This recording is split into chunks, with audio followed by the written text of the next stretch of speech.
예레미야 16장 1절에서 13절까지 말씀을 함께 읽겠습니다. 여호와의 말씀이 또 내게 임하여 이르시되 너는 이 땅에서 아내를 맞이하지 말며 자녀를 두지 말지니라. 이곳에서 낳은 자녀와 이 땅에서 그들을 해산한 어머니와 그들을 낳은 아버지에 대하여 여호와께서 이와 같이 말씀하시오니 그들은 독한 병으로 죽어도 아무도 슬퍼하지 않을 것이며 묻어주지 않아 지면의 분토와 같을 것이며 칼과 기근에 망하고 그 시체는 공중의 새와 땅의 짐승의 밥이 되리라. 여호와께서 이와 같이 말씀하시되 추상집에 들어가지 말라. 가서 통곡하지 말며 그들을 위하여 애곡하지 말라. 내가 이 백성에게서 나의 평강을 빼앗으며 인자와 사랑을 제함이라. 여호와의 말씀이니라. 큰 자든지 작은 자든지 이 땅에서 죽으리니 그들이 매장되지 못할 것이며 그들을 위하여 애곡하는 자도 없겠고 자기 몸을 베거나 머리털을 미는 자도 없을 것이며 그 죽은 자로 말미암아 슬퍼하는 자와 떡을 떼며 위로하는 자가 없을 것이며 그들의 아버지나 어머니의 상사를 위하여 위로의 잔을 그들에게 마시게 할 자가 없으리라. 너는 잔치집에 들어가서 그들과 함께 앉아 먹거나 마시지 말라. 만군의 여호와 이스라엘의 하나님께서 이와 같이 말씀하시니라. 보라, 기뻐하는 소리와 즐거워하는 소리와 신랑의 소리와 신부의 소리를 내가 내 목전 내 시대에 이곳에서 끊어지게 하리라. 내가 이 모든 말로 백성에게 말할 때에 그들이 내게 묻기를 여호와께서 우리에게 이 모든 큰 재앙을 선포하시면 어찌 되며 우리의 죄악은 무엇이며 우리가 우리 하나님 여호와께 범한 죄는 무엇이냐 하거든 너는 그들에게 대답하기를 여호와께서 말씀하시되 너희 조상들이 나를 버리고 다른 신들을 따라서 그들을 섬기며 그들에게 절하고 나를 버려 내 율법을 지키지 아니하였음이라. 너희가 너희 조상들보다 더욱 악을 행하였도다. 보라, 너희가 각기 악한 마음의 완악함을 따라 행하고 나에게 순종하지 아니하였으므로 내가 너희를 이 땅에서 쫓아내어 너희와 너희 조상들이 알지 못하던 땅에 이르게 할 것이라. 너희가 거기서 주야로 다른 신들을 섬기리니 이는 내가 너희에게 은혜를 베풀지 아니함이라 하셨다 하라. 아멘. 너는 이 땅에서 아내를 맞이하지 말며 자녀를 두지 말지니라. 참으로 가슴 아픈 말씀이 선포되고 있습니다. 태초에 하나님의 형상으로 만드시고 복을 주시며 생육하고 번성하고 충만하라, 땅을 정복하고 다스리라 말씀하셨던 하나님께서 이 땅을 향해 이제는 정반대되는 말씀을 선포하십니다. 인생을 살면서 가장 축복된 일이 이 두 가지가 아닙니까? 사랑하는 사람을 만나 결혼하는 것, 그리고 사랑의 열매로 자녀가 태어나는 것은 우리 인생의 가장 소중하고 축복된 일입니다. 그래서 우리는 생일과 결혼 기념일을 1년 중 가장 중요한 날로 축하하고 있습니다. 그런데 결혼도 하지 말고 자녀도 낳지 말라 말씀하십니다. 그날이 더 이상 축복의 날이 되지 않을 것이다 라고 말씀하십니다. 왜냐하면 하나님의 복을 받아 생명으로 충만해야 할 이 땅이 이제 저주를 받아 멸망의 땅이 되고 죽음의 땅이 될 것이기 때문이라는 것입니다. 사절 말씀을 보면 다시 읽기도 힘든, 상상하기조차도 싫은 무시무시한 재앙이 일어날 것을 적나라하게 말씀하고 계십니다. 그런데 5절 말씀에서는 예레미야를 향해 추상집에도 들어가지 말고 가서 통곡하지도 말고 그들을 위하여 애곡하지도 말라 말씀하십니다. 내가 이 백성에게서 나의 평강을 빼앗으며 인자와 사랑을 제하여 버리겠다 말씀하십니다. 뿐만 아니라 8절에서는 잔치집에도 들어가지 말라는 것입니다. 그들과 함께 앉아서 먹거나 마시지도 말라고 말씀하고 있습니다. 하나님께서 기뻐하는 소리, 절구하는 소리, 신랑의 소리, 신부의 소리를 내 목전에서, 내 시대에 이곳에서 끊어지게 할 것이다 라고 말씀하십니다. 그것은 곧 이 땅이 완전히 멸망하게 될 것을 말씀하시는 것입니다. 왜 하나님께서 이렇게까지 하실 수밖에 없으셨을까요? 우리는 앞서 몇 주 동안 묵상한 말씀을 통해서 하나님께서 이렇게까지 하실 수밖에 없는 이유를 잘 알고 있습니다.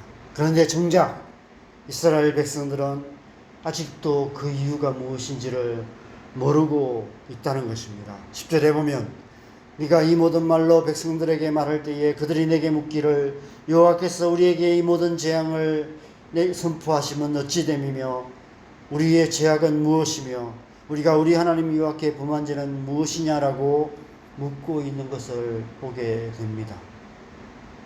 우리가 뭐 잘못했냐라고 묻고 있는 것입니다. 그들은 아직도 자신들이 무엇을 잘못하고 있는지조차도 깨닫지 못하고 있습니다. 죄가 죄인지조차도 모르는 상태가 되어 버린 것입니다. 이런 상태를 우리는 변질이라고 표현합니다. 보통 우리가 변화를 말할 때는 좀 좋게 되는 것을 말하지만 변질이라는 것은 아주 나쁘게 되는 것을 의미합니다. 본질이 완전히 달라져 버리는 그런 상태를 말하는 것입니다. 하나님의 백성이었던 그들이 더 이상 하나님의 백성이라고 부를 수 없는 그런 상태가 되어 버렸다는 것입니다. 주변 이방 민족들과 조금도 다를 바 없는 모습으로 변질되어 버린 것입니다. 가나안 땅을 하나님 나라로 변화시켜 가나안 땅에 하나님 나라를 이루어가도록 하나님께서 가나안 땅을 유업으로 주시고 그 땅에 들여보내셨는데 그 하나님의 백성들이 도리어 가나안화 되어 버렸다는 것입니다. 어쩌면 오늘날 교회의 모습이 이런 모습이 아닐까, 이런 모습이 되어가고 있는 것은 아닐까, 이런 생각이 듭니다. 이 땅에 하나님 나라를 이루어 가야 할 그리스도의 몸된 교회가 이 세상 속에서 세상과 조금도 구별되지 않는 모습으로 변질되어 있지 않은지 이런 생각이 듭니다. 세상에 조금도 영향력을 미치지 못하고 있는 그런 교회의 모습을 보게 됩니다. 많은 사람들이 이렇게 말합니다. 교회나 세상이나 똑같다고, 심지어 교회가 더하다고 이런 말을 하고 있습니다. 우리 개인의 신앙은 어떠합니까? 신앙의 변질은 오랜 시간에 걸쳐서 서서히 일어나기 때문에 우리 자신이 인식조차도 못할 수 있습니다. 그래서 이미 변질된 신앙으로 살아가면서도 마치 아무 문제 없는 것처럼 생각할 수 있습니다. 여름철에 음식이 상하는데 우리가 상하는지도 알지 못해서 그 음식을 먹고 탈이 나게 되는 것과 같습니다. 우리의 죄악은 무엇이며 우리가 우리 하나님 여호와께 범한 죄는 무엇이냐라고 반응했던 이스라엘 백성들처럼 우리도 그런 상태로 살아갈 수 있습니다. 아니 어쩌면 이미 그러고 있는지도 모른다는 생각이 듭니다.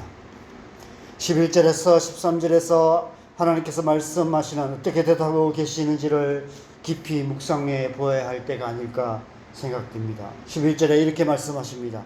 너희 조상들이 나를 버리고 다른 신을 따라서 그들을 섬기며 그들에게 절하고 나를 버려 내 율법을 지키지 아니하였습니다. 이미 오래전부터 너희 조상들로부터 변질되기 시작했다는 것입니다. 하나님을 버리고 다른 신을 섬기며 하나님의 율법을 지키지 아니하였다라고 말씀하고 있습니다. 여러분, 신앙의 변질은 다른 것이 아닙니다. 우리의 중심이 하나님으로부터 조금씩 멀어지기 시작하는 것, 거기서부터 변질이 시작되는 것입니다. 그래서 우리의 마음이 하나님 아닌 다른 것을 더 사랑하게 되는 것입니다. 우리의 마음 속에 오직 하나님만 사랑하는 마음이 아니라 하나님을 사랑하긴 하지만 다른 것도 조금씩 사랑하기 시작할 때 변질이 일어나기 시작하는 것입니다. 하루아침에 그렇게 되는 것이 아니라 오랜 시간에 걸쳐서 조금씩 신앙의 변질이 일어나기 시작하는 것입니다. 그래서 우리의 중심이 자기를 사랑하며 돈을 사랑하며 쾌락 사랑하기를 하나님 사랑하는 것보다 더하는 그런 상태가 되고 마는 것입니다. 그 결과로 하나님의 율법을 지키지 않는 경건의 모양만 있고 경건의 능력이 없는 그런 모습이 되고 마는 것입니다. 12절 상반절에는 이렇게 말씀하십니다. 너희가 너희 조상들보다 더욱 악을 행하였도다. 이제 너희는 완전히 변질되고 말았다 라는 것입니다. 더 세게 말하면 완전히 썩어버렸다 라고 말씀하고 있는 것입니다. 보라, 너희가 각기 악한 마음의 완악함을 따라 행하고 나에게 순종하지 아니하고 있다 라고 말씀하십니다. 이 말씀에서 완악함이라는 히브리어는 쉐리루트라는 단어인데 구약 성경에 10번 나오고 있습니다. 근데 그 중에 8번이 예레미야서에 기록되어 있습니다.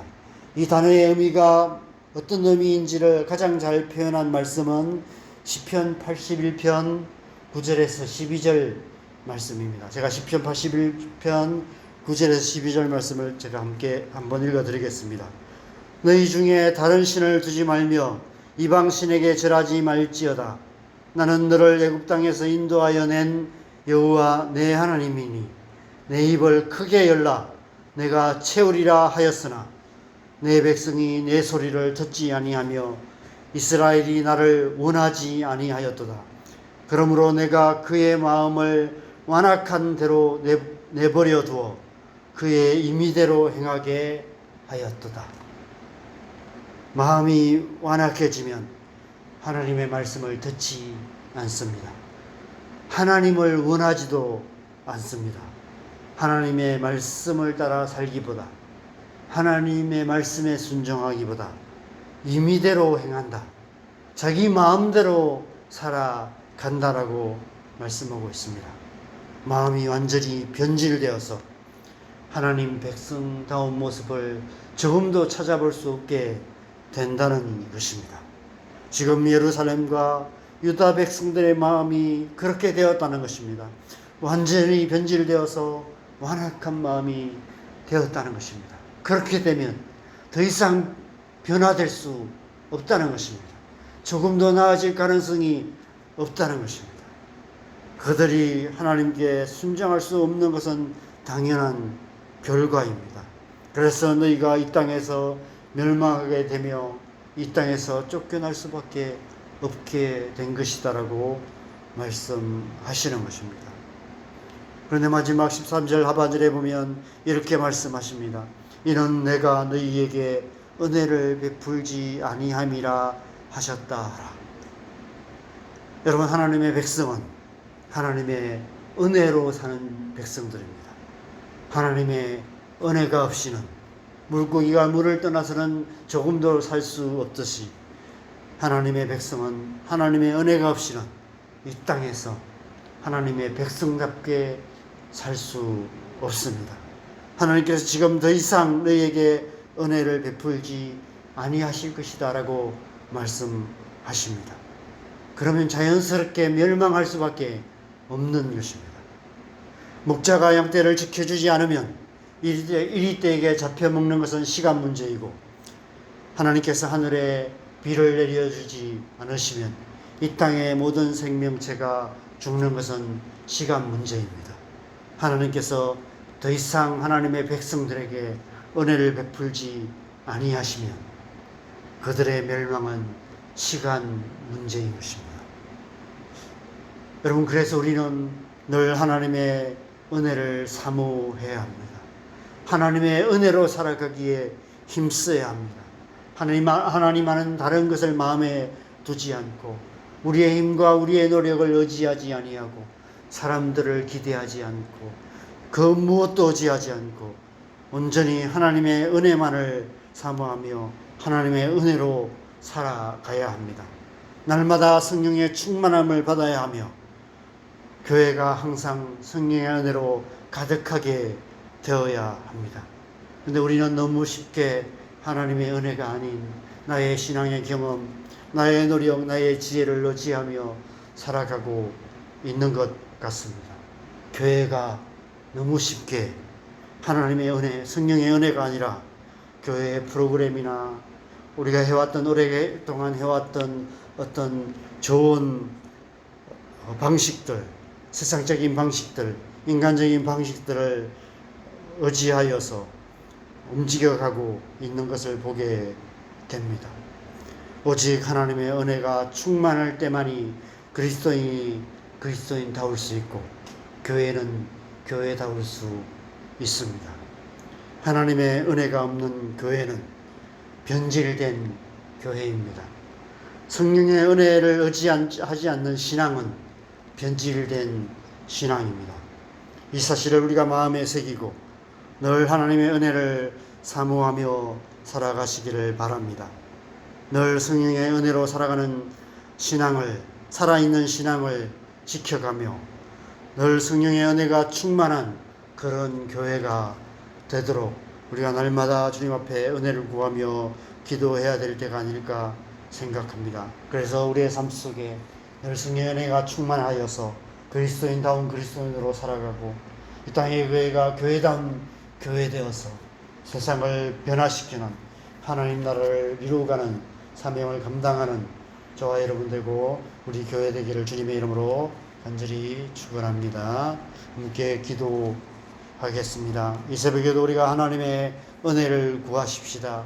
우리가 많은 기도 제목이 있지만 날마다 구해야 될 한 가지가 있다면 성령의 은혜인 것 같습니다. 하나님 우리를 주님의 영으로 충만하게 하여 주시옵소서. 성령으로 충만하여서 오늘 하루도 우리가 하나님의 백성답게 살아가게 하여 주시옵소서. 우리 자신을 위해서 기도하시고 또 우리 가정을 위해서 기도하십시다. 우리의 모든 가족들이 무엇보다도 우리의 자녀들이 성령으로 충만하여서 하나님의 은혜로 살아가게 하여 주시옵소서. 하나님의 은혜로 이 땅 가운데 하나님의 백성답게 살아가는 우리의 자녀들 위해서 기도하시고 무엇보다도 우리 교회 위해서 기도하시겠습니다. 이 땅의 모든 교회들 위해서 기도하십시다. 하나님 이 땅의 교회들이 어떤 프로그램을 의지하지 아니하고 좋은 어떤 시스템을 의지하지 아니하고 우리의 경험을 의지하지 아니하고 날마다 하나님의 은혜를 사모하며 성령의 은혜가 충만한 그런 교회 되게 하여 주시옵소서. 성령께서 역사하심으로 말미암아 우리의 영혼이 새로워지고 하나님의 백성답게 변화되고 교회가 교회다웠게 되어서 이 땅 가운데 하나님 나라를 이루어가는 그런 교회 될 수 있도록 다시 한번 이 땅의 교회 가운데 하나님의 영을 부어주시고 부흥의 은혜를 허락하여 주시옵소서. 우리 함께 기도하시고 자유롭게 기도하시다가 들어가시면 좋겠습니다. 기도하겠습니다. 하나님 아버지, 이 새벽에도 우리가 성령의 은혜를 구합니다. 우리를 하나님의 영으로 충만하게 하여 주시옵소서.